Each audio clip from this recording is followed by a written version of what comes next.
नमस्कार, आप देख रहे हैं एबीपी न्यूज। आपके साथ हूं मैं रुबिका लियाकत। आज का दिन बहुत महत्वपूर्ण है क्योंकि आज 5 राज्यों में चुनावों का अंतिम दिन है। खासकर पश्चिम बंगाल के लिए 120 मिनट यानी 2 घंटे के बाद चुनाव पर फुल स्टॉप, मतदान पर फुल स्टॉप लग जाएगा और हमारे एग्जिट पोल के नतीजे आपके आगे आना शुरू हो जाएंगे। एग्जैक्ट नतीजे क्या है वो तो 2 मई को पता चलेंगे, लेकिन एग्जिट पोल के नतीजे हमारे पास तैयार हैं। आज हमारी तैयारी पूरी है। इतिहास में पहली बार ऐसा हो रहा है कि मैं घर से एग्जिट पोल की एंकरिंग कर रही हूं, लेकिन परेशान मत होइएगा, हमारी पूरी तैयारी है। एबीपी न्यूज में शानदार ग्राफिक्स, टीम ने पूरी तैयारी के साथ आपके सामने आंकड़े पेश करने का ब्लूप्रिंट जो है वो रख दिया है। मैं अब आपको यह भी बता दूं कि सिर्फ स्टूडियो में ही नहीं, सिर्फ न्यूज रूम में ही नहीं, हमारे चप्पे चप्पे पर तैनात रिपोर्टर्स आज आपके सामने आने वाले हैं, अपना एक्सपीरियंस इन चुनावों को लेकर आपके सामने रखने वाले हैं। उनके साथ चुनावी विश्लेषक जुड़ेंगे, हमारे साथ देश भर के जाने माने पार्टियों के प्रवक्ता भी होंगे, बड़े मंत्री और नेता भी मौजूद रहेंगे। तो हमारी तैयारी पूरी है। आपको सबसे पहले रुमाना मेरी सहयोगी के पास ले चलती हूं। डेटा सेंटर में हम आप तक आंकड़े पहुंचाएंगे कैसे, उसका खाका क्या होगा, रुमाना आपको बताएंगी। रुमाना,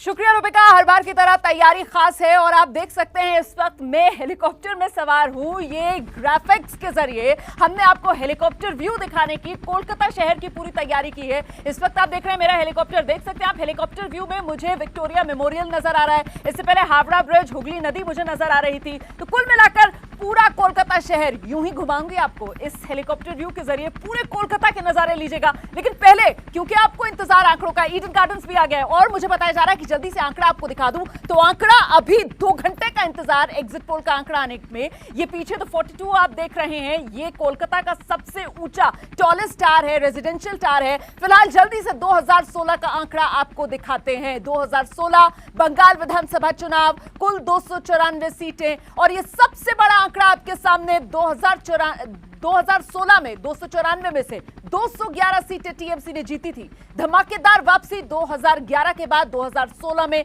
बंगाल की सत्ता में टीएमसी ने की थी। बीजेपी के खाते में महज 3 सीट गई थी, कांग्रेस लेफ्ट गठबंधन 76 सीट और 4 सीटें गई थी अन्य के खाते में। तो ये 2016 पश्चिम बंगाल विधानसभा चुनाव के नतीजे आपके सामने। इस वक्त इंतजार आज के एग्जिट पोल का है। एग्जैक्ट पोल 2 मई को आएगा, लेकिन उससे पहले आज एक अंदाजा, एक अनुमान आप जरूर लगा पाएंगे। रहिए हमारे साथ इस बड़ी कवरेज पे। फिर से आपको लेकर चलते हैं जरा रुबिका के पास। वारोमाना, आपने तो बड़ी शानदार तैयारी कर ली है। कोरोना काल में आप घूमने नहीं जा सकती है तो आपने अपना एक ग्राफिकली हेलीकॉप्टर तैयार कर लिया, आप जगह जगह दिखा रही हैं पश्चिम बंगाल की। शानदार तैयारी आपने देख ली है। मेरे साथ सारे खास मेहमान जुड़ने वाले हैं, लेकिन इस वक्त आपको बता दूं अभिज्ञान प्रकाश, नेशनल अफेयर्स एक्सपर्ट हमारे साथ जुड़ चुके हैं। पंकज झा हमारे साथ जुड़ चुके हैं, मेरे वरिष्ठ सहयोगी। चप्पा चप्पा छाना इन्होंने पश्चिम बंगाल का। याद कीजिए, मुझे एग्जैक्टली याद है वो वक्त जब सबसे बड़ी खबर मिली थी और सबसे खबर बनी थी कि पश्चिम बंगाल में ममता बनर्जी जब रैली कर रही थी और डोर टू डोर कैंपेन कर रही थी तो उनको चोट लग गई थी। वहीं पर मौजूद थे पंकज झा और ऐसी बहुत सी बड़ी खबरें थी जब ग्राउंड जीरो पर पंकज मौजूद थे। ये दोनों मेरे साथी यहां पर बने रहेंगे। इसके अलावा टीएमसी, बीजेपी, कांग्रेस, लेफ्ट के भी हमारे साथ साथी जुड़ने वाले हैं, स्पोक्स पर्सन जुड़ने वाले हैं। लेकिन हमारे लिए 2 मई जितनी इंपॉर्टेंट है उतनी ही इंपॉर्टेंट 1 मई भी है। 1 मई क्यों इंपॉर्टेंट है आपको पता है ना? 18 साल से ज्यादा लोगों ने पंजीकृत कर लिया अपने आप को, वोट देकर आ गए हैं, अपने नेता को चुन लिया है। लेकिन वही 18 वर्ष के लोग अब वैक्सीनेशन भी लगाने वाले हैं। उसकी तैयारी कैसी है? वोट तो दे दिया, लेकिन क्या कोरोना को चोट वाला टीका लगेगा सबको? यह भी हमारे जहन में बना हुआ है, इस पर नजर बनाए रखेंगे। लेकिन सबसे पहले पंकज, कितना एक्साइटमेंट आंकड़ों को लेकर, और आपने भी तो अपने आंकड़े रखे होंगे। जी हाँ, बिल्कुल हमने आंकड़े रखे थे, लेकिन रूबिका उसके बाद से हुबली नदी में पानी बहुत बह चुका है और उस वक्त जब हम थे वहाँ पर तब कोरोना को लेकर इस तरीके से कोहराम नहीं मचा था। कोरोना चुनावी संग्राम में नहीं था, तब अलग मसले थे वहाँ पर। और उसके बाद में देखते देखते वहाँ चुनाव का जो विमर्श है, नैरेटिव है, वो बदल गया। और मैं यकीन तौर पर कह सकता हूँ रूबिका कि लोग कहते हैं ना कि बिहार और यूपी का चुनाव नहीं देखा तो क्या देखा, लेकिन मुझे लगता है कि अगर इस बार का बंगाल का चुनाव नहीं देखा तो क्या देखा। और वो इसीलिए बीजेपी के लिए तो ये बहुत बड़ा है। आप खास तौर से आपने देखा होगा कि बिहार में जब चुनाव प्रचार चल रहा था तब अमित शाह वहां नहीं गए थे, उस दौरान वो बंगाल में थे। और मुझे याद आता है एक बात, आपका एक घटना का जिक्र करना चाहूंगा रूबिका। वो बात 2017 के उड़ीसा की राजधानी भुवनेश्वर में बीजेपी के राष्ट्रीय कार्यकारिणी की बैठक थी। अमित शाह उस वक्त बीजेपी के राष्ट्रीय अध्यक्ष हुआ करते थे और यूपी में योगी आदित्यनाथ मुख्यमंत्री बने थे। वो आए तो तालियों से स्वागत किया गया। तब अमित शाह ने कहा था कि नहीं, ये वक्त बीजेपी का गोल्डन एरा यानी स्वर्णिम काल तब आएगा जब बंगाल में बीजेपी की सरकार बनेगी। तो क्या वो जो कह रहे थे प्रधानमंत्री मोदी की 2 मई दीदी गई और ममता बनर्जी का खेला होबे, तो इसको लेकर के चूंकि आज जब एग्जिट पोल के नतीजे आएंगे तो उससे तस्वीर एक तरीके से साफ होगी। तो मुझे तो बहुत एक्साइटमेंट है कि आखिर बंगाल में क्या होने वाला है। और पंकज, ये एबीपी न्यूज की जिम्मेदारी है, हम सिर्फ ये एग्जिट पोल के नतीजे और 2 मई को पश्चिम बंगाल और बाकी 4 राज्यों के नतीजे, इन्हीं पर हमारा ध्यान केंद्रित नहीं है। हमारा ध्यान उन डिजिट्स पर भी केंद्रित है जो कोरोना को लेकर लगातार फ्लक्चुएट कर रहे हैं। हम उस पर भी लगातार नजर बनाए हुए हैं। लेकिन अब जरा अभिज्ञान प्रकाश का रुख कर लूं और उसके बाद रोमाना का रुख होगा, क्योंकि रोमाना हमें कुछ बड़ी बातें बताने वाली है। अभिज्ञान, क्विकली मैं आपका रिएक्शन भी चाहती हूं 30 सेकंड में। पश्चिम बंगाल को लेकर लगातार आपके साथ डिबेट होते रहे हैं। जी सही बात है और बड़ी अजीब सी स्थिति है। बिल्कुल सही कहा आपने रूबिका कि नज़र कोरोना पर भी रहेगी। अजीब सी स्थिति है, दिमाग जाता है चुनाव की तरफ, जानना चाहते हैं कि इस चुनाव में अंततः क्या होगा। जैसे पंकज ने कहा, सबकी नज़र होगी पश्चिम बंगाल में और दिल जो है वो दर्द से इतना भरा हुआ है कि दिल का दर्द जो है वो कोरोना की स्थिति की तरफ जाता है कि ये कब बेहतर होगी। अभी आपकी हेडलाइंस में सुना कि यूपी की स्थिति जो है और ख़राब होती जा रही है। तो बहुत किसी भी व्यक्ति के लिए, जर्नलिस्ट तो ख़ासतौर पर हम सब हैं, बहुत मुश्किल समय है। लेकिन साथ में इस चुनाव की अपनी बहुत बड़ी राजनीतिक अहमियत है, इसको भी नज़रअंदाज नहीं किया जा सकता। तो मानसिक तौर पर संतुलन बनाए रखिए। दिल का दर्द तो यकीनन कोरोना की स्थिति की तरफ रहेगा। और आपने इतना खूबसूरती से पूरी बात को रख दिया है कि आपका दिल जो है एक तरफ है, आपका जहन कुछ और कह रहा है, और इस वक्त इन दोनों के संतुलन की बेहद आवश्यकता है। अभी मेरे साथ रोमाना भी बनी हुई है, उन्होंने हेलीकॉप्टर से पूरा सैर करवा दिया आपको पश्चिम बंगाल के शानदार जो वीआईपी एरियाज है उनका। अभी कुछ बड़ी बातों के लिए दोबारा रोमाना का रुख करते हैं। बड़ी बातें क्या है रोमाना?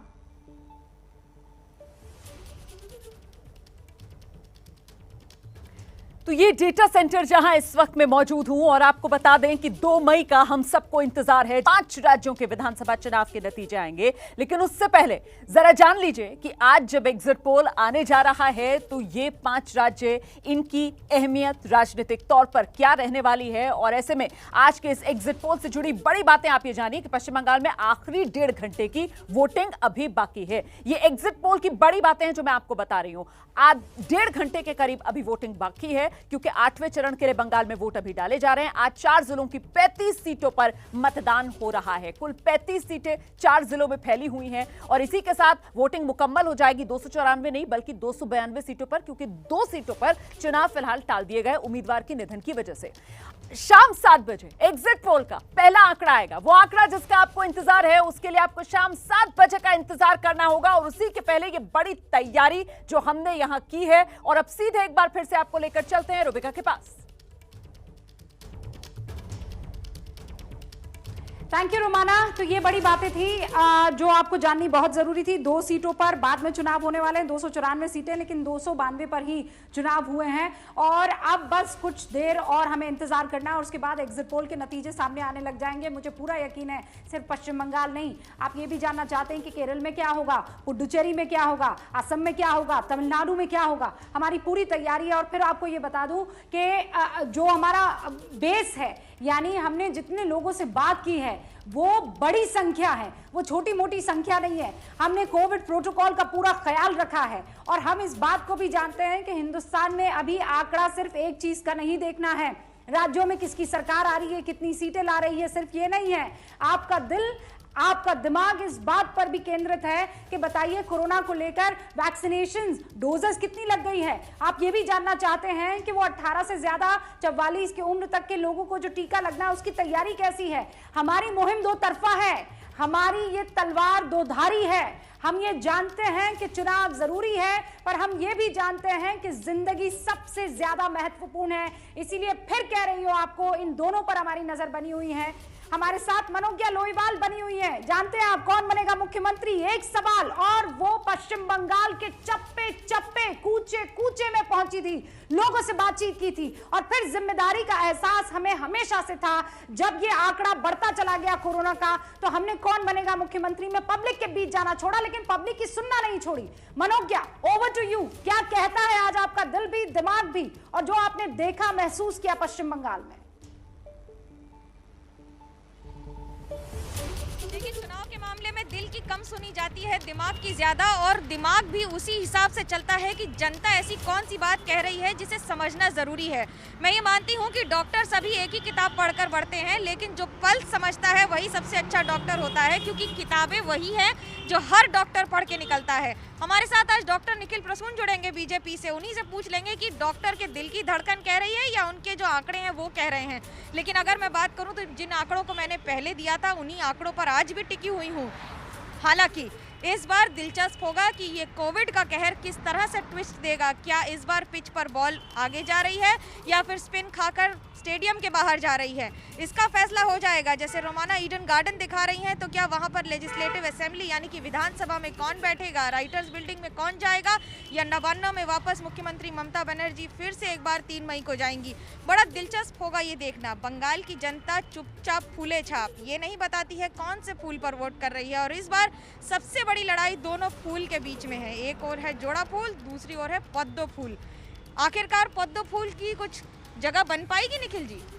जी, आपके सभी दर्शकों को, श्रोताओं को मेरा नमस्कार। देखिए, ये आज का आपका ये कार्यक्रम राम मंदिर के प्रांगण में और जोरासांको ठाकुरबाड़ी के प्रांगण में हो रहा है। ये बड़ा शुभ संकेत है। मैं ऐसी स्थान को चुनने के लिए आप सबको बधाई देता हूँ। देखिए, मैं पश्चिम बंगाल की जनता का आभारी हूँ, अपनी पार्टी की तरफ से और सबकी तरफ, हर एक राजनीतिक दल की तरफ से, कि उन्होंने ज़बरदस्त मतदान किया है और अपने राजनीतिक और लोकतांत्रिक अधिकार का प्रयोग किया है। अब देखिए, हम तो यही मान रहे हैं कि जो चुपचाप फूल छाप है वो पद्म फूल के लिए होगा। पद्म फूल, जैसा कि देश की जनता जानती है, कमल के फूल को कहा जाता है यहाँ पे। लेकिन जो जनता रिस्क ले रही है मास्क लगाकर कोरोना के काल में वोट करने का, वो उस रिस्क के लिए हाईकोर्ट ने, मद्रास हाईकोर्ट ने यह कह दिया कि चुनाव आयोग को हत्या का जिम्मेदार बना दिया जाए। राजनीतिक दल क्या इसमें भूल गए कि आपको अगर सत्ता तक पहुंचना है तो इस जनता की ऊपर जाना पड़ेगा? क्या ये हालत हो गई थी? देखिए, मद्रास हाईकोर्ट की जो टिप्पणियां हैं वो कुछ ऑब्जर्वेशंस थे, जो कि बाद में उन्होंने जो अपने आदेश दिया उसमें परिलक्षित नहीं हुआ। उन्होंने चुनाव आयोग को कड़े निर्देश दिए हैं, जिसका कि फिर चुनाव आयोग ने उसके अंतर्गत कई दिशा निर्देश जारी किए, जिसे कि हम लोग सभी मान रहे हैं। और जिस तरह आदरणीय मोदी जी ने अपनी सभाएं रद्द की, बाकी वर्चुअल सभाएं होते चली गई, तो पिछले तो काफ़ी अंतिम चरण में तो चुनाव प्रचार उस ढंग का नहीं हुआ। लेकिन इस बात से मैं इनकार नहीं कर सकता हूं कि जनता जनार्दन को परेशानी हो रही है कोरोना की वजह से। हम लोग सब इसके लिए कहीं ना कहीं विनम्रतापूर्वक उनके साथ हैं और अपने स्तर पर सहयोग करने का प्रयास कर रहे हैं। या मैं प्रवचन दे दूं तो इससे ये बात झुठलाया नहीं जा सकता है कि जनता को परेशानी नहीं हो रही है, लेकिन हम लोग सब मिलजुल करके इस विपदा को पार पा लेंगे और हम लोग आगे बढ़ेंगे। कैसे पार पाएंगे नहीं पता, लेकिन फिलहाल जनता बीजेपी को पार लगाएगी कि नहीं? क्या राम जी के सहारे बीजेपी पार लग पाएगी कि नहीं, ये होगा दिलचस्प देखना। लेकिन जो भी बाहर निकल रहा है आज मास्क लगाकर, हमने भी डबल मास्क लगाए हैं, हमारे कैमरा पर्सन सूरज पांडे ने भी डबल मास्क लगा रखे हैं, क्योंकि जैसा आपने रूबिका ने कहा कि हम भले ही ज़मीन पर हमने शो बंद कर दिया हो, जिस तरह से हम लोगों के बीच में जाते थे, लेकिन लोगों की आवाज़ जनता से और जनता की आवाज़ जनता तक और सत्ता तक से सवाल करना अभी भी नहीं छोड़ा है।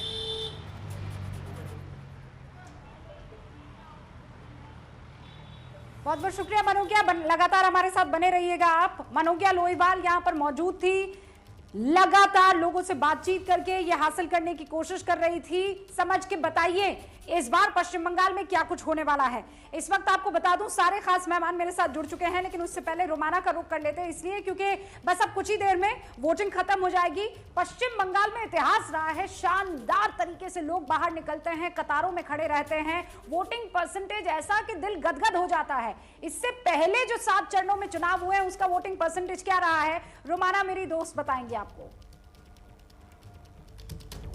तो कोरोना काल था ये, बावजूद इसके लोगों के जोश में किसी तरीके की कोई कमी दिखी नहीं। बम्पर वोटिंग हुई। पहले फेज से ये सिलसिला शुरू हुआ। पहला फेज जिसमें 30 सीटों के लिए वोट डाले गए, तारीख थी 27 मार्च, 85% वोटिंग इस पहले फेज में। उसके बाद सेकंड फेज में 30 सीटों के लिए वोट डाले गए, 86% मतदान प्रतिशत निकल कर आया इस सेकंड फेज में, जिसके लिए वोट 1 अप्रैल को पड़े। फिर थर्ड फेज की वोटिंग 6 अप्रैल को हुई और इसमें 31 सीटों पर जब वोट पड़े तो वोटिंग प्रतिशत वही 85% के आसपास पहुंचा। चौथे फेज में 44 सीटों पर वोटिंग हुई, 80% वोट परसेंटेज सामने निकल कर आया। पांचवा फेज सबसे बड़ा फेज था जिसमें 45 सीटों के लिए वोटिंग हुई और इसमें वोटिंग प्रतिशत एक बार फिर 80% से ऊपर 82% रहा। इसी तरीके से छठे फेज में भी 82% वोट पड़े जिसमें 43 सीटों पर वोटिंग हुई। सातवां फेज 36 सीटों पर वोट पड़ने थे, लेकिन 2 सीटों पर चुनाव रद्द हुए, इसलिए 34 सीटों पर वोटिंग हुई और वोट प्रतिशत 75%। और फिर आठवां फेज जहां अभी वोटिंग जारी है, लेकिन दोपहर 3 बजे तक का आंकड़ा हमारे पास मौजूद है, 68% वोटिंग अभी तक 8वें फेज में हो चुकी है। तो पश्चिम बंगाल में ये वोटिंग प्रतिशत आपने देखा, ये बम्पर वोटिंग जो अभी तक हुई है पश्चिम बंगाल में। एग्जिट पोल की बड़ी कवरेज लगातार एबीपी न्यूज पर आप देख रहे हैं। सभी खास मेहमान, सबसे बड़ा पैनल, हमारे सहयोगी सब मौजूद हैं और साथ ही डेटा सेंटर से वो आंकड़ा, वो नंबर जिसका आपको इंतजार। तो 26 फरवरी से जो 5 राज्यों में चुनाव का सिलसिला शुरू हुआ था, वो आज 8वें चरण के बंगाल में मतदान के साथ खत्म होने जा रहा है। और इस बीच ये जो चुनाव हुए हैं, मत भूलिए इसे सुपर स्प्रेडर कोरोना का माना गया। और ये हम क्यों कह रहे हैं ये समझिए आप। पश्चिम बंगाल 26 फरवरी जब चुनाव की तारीख थी, महज 216 केस एक दिन में सामने आ रहे थे, जो बढ़कर आज जबकि वोटिंग हो रही है 17,207 पर पहुंच गए। 24 घंटे का आंकड़ा। तमिलनाडु में भी आंकड़ा देखिए, 26 फरवरी 481 केस थे, आज 16,000 से ज्यादा केस सामने आए हैं। असम जब चुनाव शुरू हुआ 34 केस महज आ रहे थे, 3,045 पर यह आंकड़ा असम में पहुंच गया है। आज 29 अप्रैल का आंकड़ा मैं आपको बता रही हूं। और इसी तरीके से देखिए किस तरीके से पॉजिटिविटी रेट इन राज्यों के अंदर बढ़ा है। केरल का कोरोना मीटर आपके सामने, 26 फरवरी 3,671 केस थे, 35,013 केस आज 29 अप्रैल को, जब 8 चरणों के मतदान का सिलसिला खत्म हो रहा है बंगाल के साथ। पुडुचेरी में भी 20 केस थे महज 26 फरवरी, 1,258 पर पहुंच गया है यह सिलसिला। और साथ ही मौत का आंकड़ा जो 1 हुआ करता था, वो रोज 10 मौत का आंकड़ा जो इस वक्त पुडुचेरी से सामने आ रहा है। तो देखा आपने किस तरीके से 5 राज्य, पश्चिम बंगाल से लेकर पुडुचेरी तक, यूं कोरोना स्प्रेडर के तौर पर इस चुनाव को कहा गया, जिसे लेकर मद्रास हाईकोर्ट की तरफ से तल्ख टिप्पणी भी हुई। और ऐसे में अब सबसे बड़ा सवाल ये कि 18 साल से ज्यादा उम्र के लोग जिन्होंने टीके के लिए रजिस्ट्रेशन करा दिया, 1,70,00,000 लोगों ने रजिस्ट्रेशन करा दिया है, वोटिंग भी कर दी है, लेकिन नंबर कब आएगा, मुझे टीका कब लगेगा? कोविन ऐप, आरोग्य सेतु ऐप, वहां जाकर रजिस्ट्रेशन करा दिया गया है, लेकिन नंबर कब आएगा इसकी कोई जानकारी तो मिल नहीं रही है। ये वो बड़ा सवाल है जिसका जवाब देश जानना चाहता है। और साथ ही साथ अनुमान 2 मई को क्या रहने वाली है सियासी तस्वीर, एग्जिट पोल का आंकड़ा आपका इंतजार कर रहा है। बस अब कुछ ही मिनटों का वक्त और उसके बाद आपके सामने पहला एग्जिट पोल का आंकड़ा और नतीजा सामने आ जाएगा। हमारी तैयारी पूरी है, सारे खास मेहमान हमारे साथ जुड़ चुके हैं, राजनीतिक विश्लेषक देश भर के जाने माने हमारे साथ होंगे, हमारे साथ हर पार्टी का बड़ा नेता, वहां जो सरकार है उन 5 राज्यों में वहां के मंत्री हमारे साथ जुड़ेंगे, साथ में पार्टियों के प्रवक्ताओं के साथ तीखी नोकझोंक भी हो सकती है आंकड़ों को लेकर, क्योंकि कभी भी एग्जिट पोल के नतीजों को पार्टियां एग्जैक्ट नहीं मानती हैं। वो 2 मई हम इंतजार कर रहे हैं, लेकिन 1 मई पर भी हमारी नजर है जब एक नया टीकाकरण अभियान शुरू हो जाएगा। जो खास मेहमान मेरे साथ जुड़ चुके हैं, जरा उनसे आपका तारुफ करवा देना चाहती हूँ। राधिका खेड़ा हमारे साथ जुड़ चुकी हैं, जो कि प्रवक्ता है, राष्ट्रीय प्रवक्ता कांग्रेस की। हमारे साथ मानव जायसवाल जुड़ चुके हैं, जो कि टीएमसी के राष्ट्रीय प्रवक्ता हैं। अपराजिता सारंगी हमारे साथ जुड़ चुकी है, जो कि एमपी भी है और स्पोक्स पर्सन भी है, यानी राष्ट्रीय प्रवक्ता भी है बीजेपी की। हमारे साथ तापस सिन्हा साहब जुड़ चुके हैं, जो कि सीपीआईएम के नेता हैं। आप सभी का बहुत बहुत स्वागत है। मैं आप लोगों से प्रतिक्रिया लूं और इस बीच ये भी बता दूं आपको, पंकज झा भी जुड़े हुए हैं, जो वहां पश्चिम बंगाल में मौजूद थे इन चुनावों के दौरान। अभिज्ञान प्रकाश भी मौजूद हैं, जो कि नेशनल अफेयर्स एक्सपर्ट है। अभी जरा हम रुक कर लेते हैं रोमाना का, क्योंकि बाकी जो आपको आगे हम बताने वाले हैं, खासकर असम के, वो किस लिहाज से बताने वाले हैं, हमारी तैयारी क्या है, वो देख लीजिए। देखिए, डेटा सेंटर में हमने खास तैयारी की है। इस वक्त जो आप देख रहे हैं ये गुवाहाटी रोपवे, गुवाहाटी रोपवे, आप ये जान लीजिए कि ये किसी भी नदी पर बना हुआ सबसे लंबा रोपवे है। एग्जैक्ट अगर मैं आपको बताऊं इसका मेजरमेंट, तो ये 1.82 किलोमीटर लंबा ये रोपवे है। ये मैं केबन कार के अंदर दाखिल हो गई हूं। ये जो केबन कार है इसके बारे में भी आप जान लीजिए कि इसमें एक वक्त में 30 लोग सवार हो सकते हैं। अच्छा, ये जो रोपवे है ना, ये ब्रह्मपुत्र नदी के दोनों किनारों को जोड़ता है, मतलब दोनों छोर के बीच ये रोपवे बना हुआ है। और इस रोपवे के बनने के बाद से यहाँ के लोगों की जो जिंदगी है वो बेहद आसान हो गई है, बेहद सहूलियत भरी हो गई है। ये मैं इसलिए बता रही हूँ क्योंकि पहले सफर जो उन्हें करना पड़ता था गुवाहाटी उत्तरी और शहर के बीच जाने का, उसके लिए काफी वक्त लगता था। लेकिन जब से ये रोपवे बना है तब से वो सफर मिनटों में सिमट गया है, मतलब महज 7 से 8 मिनट लगते हैं। 2016 का आंकड़ा मैं आपको दिखाऊंगी, लेकिन पहले जरा ये खूबसूरत नजारा देख लीजिए और ये भी जान लीजिए कि 2003 में बनना शुरू हुआ था, ये 2000 पिछले साल ही बनकर तैयार हुआ। और ये आंकड़ा 2016 का ये आंकड़ा आपके सामने है। कुल 126 असम विधानसभा की स्ट्रेंथ, उसमें से एनडीए के खाते में 86 सीटें गई थी, कांग्रेस को 26 और एआईयूडीएफ के खाते में 13 सीटें गई थी। इस बार क्या होगा इसका इंतजार करना होगा, लेकिन 2016 की सियासी तस्वीर ये थी और इस बार तस्वीर इसलिए बदलेगी क्योंकि कांग्रेस का गठबंधन एआईयूडीएफ के साथ। तो कुल मिलाकर वो बड़ा आंकड़ा, वो बड़ी तस्वीर आगे आपको दिखाएंगे। सीधे अब आपको एक बार फिर से लेकर चलते हैं रूबिका के पास। मैं रूबिका के पास आपको लेकर चलूं, लेकिन उससे पहले जो खास मेहमान हमारे साथ बने हुए हैं जरा जल्दी से आपको लेकर चलते हैं। बीजेपी प्रवक्ता अपराजिता जी हमारे साथ मौजूद हैं। अपराजिता जी, असम में कमल खिला था 2016 में, लेकिन इस बार चुनौती बढ़ी क्योंकि कांग्रेस और एआईयूडीएफ तो साथ आ गए। तो ये खेला होबे कहीं बंगाल की जगह असम में बीजेपी के साथ तो खेल नहीं हो जाएगा? मैं बहुत विनम्रता के साथ लेकिन बहुत आत्मविश्वास के साथ कहूंगी कि आसाम में हम फिर से सरकार बनाने जा रहे हैं और ये जो सरकार बनेगी, ये विश्वास जो हम सबके मन में है, भारतीय जनता पार्टी के प्रत्येक कर्मी के मन में है, इसका आधार है हमारा काम, आदरणीय प्रधानमंत्री जी का सुशासन मॉडल। हम लोगों ने जो काम किया है उस पर असम के लोगों ने मुहर लगाई है। तो मुझे लगता है कि एक बार फिर से हमारी सरकार वहां गठित होगी और हम लेकिन आपने जितनी विनम्रता के साथ, पूरे आत्मविश्वास के साथ जीत की बात कही है, उतनी विनम्रता और उतनी आत्मविश्वास के साथ वो चेहरा जो आपके मुख्यमंत्री असम में रहे, उनका तो आप लोगों ने आगे बढ़ाया नहीं। इससे पहले तो हमने देखा हर जगह आप लोग डबल इंजन की सरकार की बात करते थे, हर जगह आप कहते थे, चाहे महाराष्ट्र हो चाहे हरियाणा हो, आप लोग बाकायदा कहते थे नरेंद्र और देवेंद्र, आप लोग कहते थे मनोहर और मोदी सरकार। लेकिन असम में आप लोग भूल गए क्या ना? क्यों? देखिए, मैं आपको बता दूं कि बीजेपी पार्लियामेंट्री बोर्ड निर्णय लेती है कि कौन मुख्यमंत्री बनेगा। और आपको याद होगा कि उत्तर प्रदेश में भी जब हमारे आदरणीय योगी जी आए, उसके पहले जब हमारा चुनाव प्रचार चल रहा था, कभी भी किसी ने नहीं कहा, भारतीय जनता पार्टी की तरफ से हमने नहीं कहा था कौन मुख्यमंत्री बनेगा।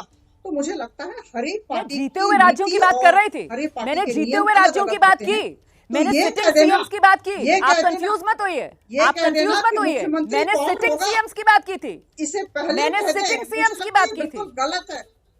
मैंने सिटिंग सीएम की बात की थी। अपराजिता जी, आप कंफ्यूज हो रही हैं जी। मैं आपको कहूं कि मैं आपको कहूं कि बीजेपी पार्लियामेंट्री बोर्ड फिर से अगर ये सीएम बनेंगे, जो अभी सीएम है हमारे सर्बानंद सोनोवाल जी, तो बीजेपी पार्लियामेंट्री बोर्ड उस पर मुहर लगाएगी। इसमें कौन सी बड़ी बात है। और मुझे लगता है कि चीफ मिनिस्टर कौन होगा ये बहुत बड़ा मुद्दा नहीं है। अभी मुद्दा ये है कि हम जीत रहे हैं कि नहीं। ठीक है, और हम ठीक है। तो राधिका खेड़ा जी आइए, आईयूडीएफ के साथ गठबंधन का भी क्या कांग्रेस को फायदा नहीं मिलेगा? आत्मविश्वास से लबरेज बीजेपी। अपराजिता जी कह रही है हम तो जीत रहे हैं, सत्ता में वापसी हो रही है। दो बातें कहना चाहूंगी मैं रोमाना जी। सबसे पहले तो बहुत बहुत धन्यवाद, आप जिस तरीके से कोरोना मरीजों की और उनके परिवारों की मदद कर रही हैं सोशल मीडिया पे आगे आकर, उसके लिए बहुत बहुत साधुवाद। दूसरी बात, जब हम आधे घंटे से बैठे हुए थे और आपका पैकेज देख रहे थे तो आप लोगों ने एक बात कही, आपने कहा हमारी पूरी तैयारी है, काश सरकार की भी पूरी तैयारी होती। आपने कहा चप्पे चप्पे पर रिपोर्टर है, काश सरकार ने भी चप्पे चप्पे पर कोरोना बेड, वेंटिलेटर, दवाइयों के इंतजाम किए होते। आपने बहुत खूबसूरत नजारे दिखाए उस हेलीकॉप्टर से, लेकिन वो नजारे हमारे देश के नहीं है। आप भी जानती हैं और पूरा देश भली भांति इस बात से वाकिफ है कि नजारे इतने खूबसूरत बिल्कुल नहीं है। जहां जाएंगे चिताएं जलती हुई दिख रही है, मरीज सड़कों पे मर रहे हैं, दर दर भटक रहे हैं, ना बिस्तर है, ना ऑक्सीजन है, ना दवाइयां हैं, सिर्फ काला बाजारी है और सरकार अपनी जिम्मेदारियों से पल्ला झाड़ रही है। बहुत बखूबी से भारतीय जनता पार्टी के प्रवक्ता ने कहा हमें पूरा आश्वासन है कि हम जीतेंगे। काश इतने आश्वासन के साथ ये भी कह सकती कि हम पूरे आश्वासन से कहते हैं और मोदी जी कहते हैं कि ये जो रोज 3,500 से ज्यादा मौतें हो रही है कोरोना के कारण, वो एक भी मौत नहीं होगी। अब दुख की बात है कि इस समय भी सबकी प्राथमिकता कि क्या नतीजे आएंगे क्या नहीं आएंगे। वो चुनाव जिनको लेकर हाई कोर्ट ने भी फटकार लगाई और कहा यही सुपर स्प्रेडर है और सच्चाई में यही चुनाव और election commission of India as an institution has failed हमारे देश को, हमारे एक एक वो इंसान को जो आगे जाके 18 साल की उम्र के बाद अपना वोट देती है। और आज हम इस पे चर्चा कर रहे हैं। मेरा ये मानना है, कांग्रेस पार्टी का ये मानना है रोमाना जी, कि हमें ऐसी चर्चाएं बिल्कुल नहीं करनी चाहिए, क्योंकि इस समय देश को आप जैसे लोगों की जरूरत है जो देश को सच्चाई दिखाए और हम मदद कर पाए और लोगों को पता चले कि क्या जरूरतें हैं, कहाँ पे बेड अवेलेबल है, कहाँ नहीं है। आप काश ऐसे प्रोग्राम दिखाएं, संतुलन के साथ हम हर तरीके की खबरें दिखा रहे हैं। हमें नहीं भूलना चाहिए कि लोकतंत्र का सबसे बड़ा पर्व, सबसे बड़ा उत्सव, लेकिन संयम के साथ हमें ये लोकतंत्र का पर्व भी मनाना है। और ऐसे में पूरी जिम्मेदारी के साथ मैं ये कहना चाहती हूं कि एबीपी न्यूज पर चाहे कोरोना से जुड़ी खबरें हो या फिर ये चुनाव का कवरेज हो, बहुत ही बैलेंस तरीके से हम सब दिखा रहे हैं। फिलहाल आज दिन एग्जिट पोल का है और एग्जिट पोल के आंकड़े दिखाने के साथ साथ हम इस बात को दोहरा रहे हैं कि साहब 18+ की उम्र के लोगों ने अपनी जिम्मेदारी निभा दी।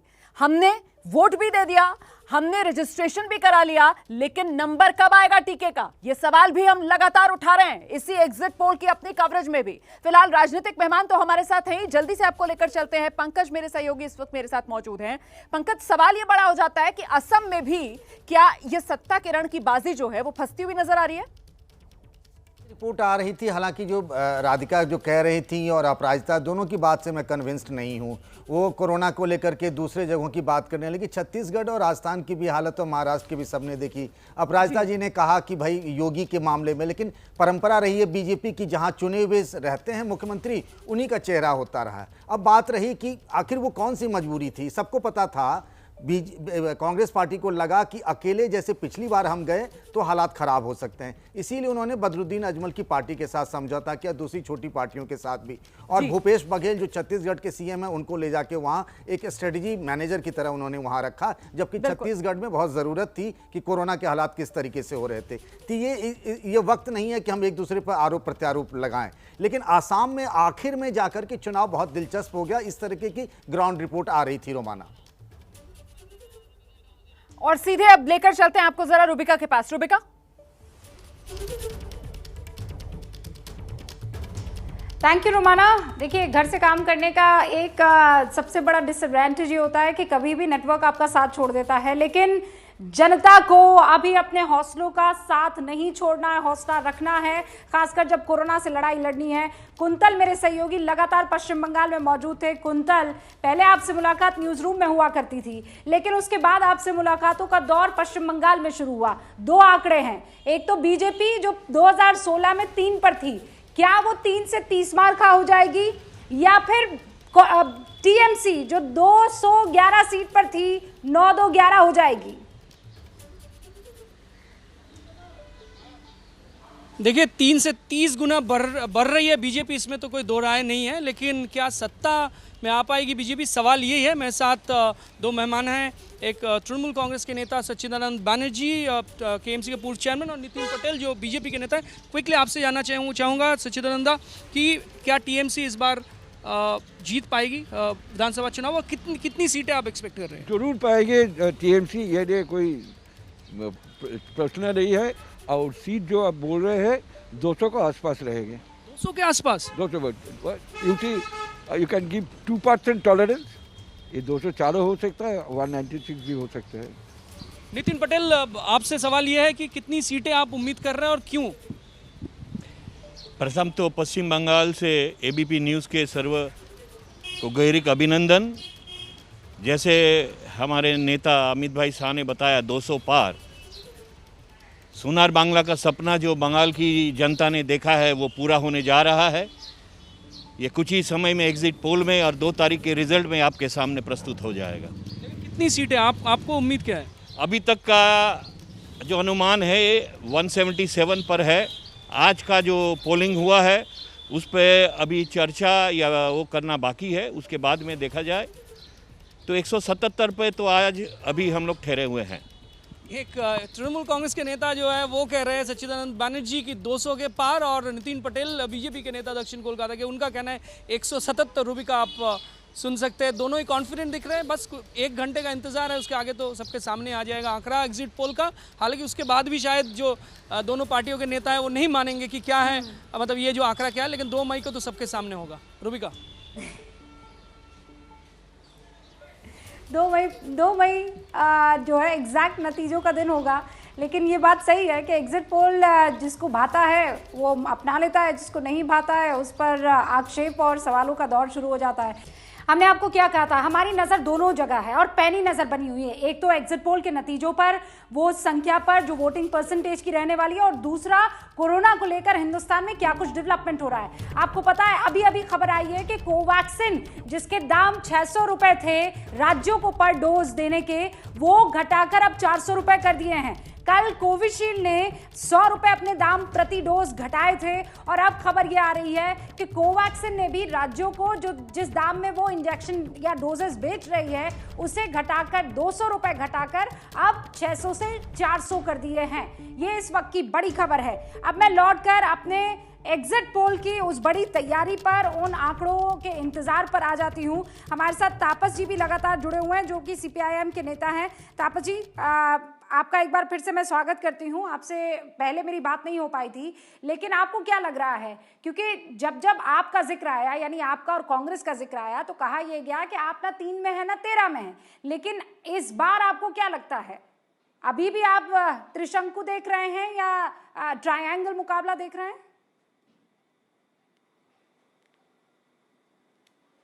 ना, देखिए, हम लोग सरकार बनाएंगे। जो मोर्चा हुआ कांग्रेस और लेफ्ट और आईएसएफ का जो मोर्चा हुआ, हम सरकार बनाएंगे। आप एग्जिट पोल का सिर्फ नहीं, जो जनता का जो दिल है, बंगाल का जनता का दिल में ममता को हटाना होगा, ममता सरकार को हटाना होगा। ये उनका दिल में आ गया।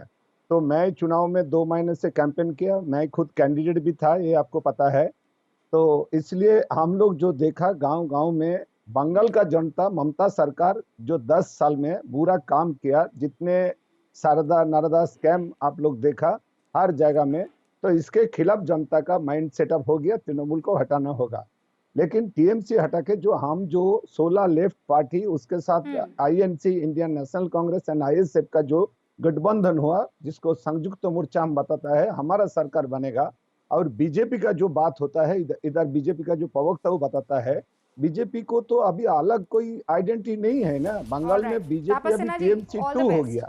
बीजेपी में कौन है? मुकुल रॉय, जो टीएमसी का ऑल इंडिया प्रेसिडेंट। टीएमसी को हटाना है, जो ग्राउंड रिपोर्ट है वो ये कहती है कि टीएमसी को अगर हटाया भी गया तो शुभेंदु अधिकारी जो बीजेपी में आए हैं उन पर लोग ज्यादा यकीन करने वाले हैं। फिर भी हम आंकड़ों का इंतजार करते हैं और मैं आपको शुभकामनाएं दे सकती हूं। फिलहाल आप सभी का बहुत बहुत शुक्रिया। मानस आपका भी बहुत बहुत शुक्रिया, तापस सिन्हा आपका भी, अपराजिता जी आपका भी, राधिका खेड़ा जी आपका भी बहुत बहुत शुक्रिया। सर, मेरे पास वक्त नहीं है, लेकिन हम आगे भी इस चर्चा को जारी रखेंगे।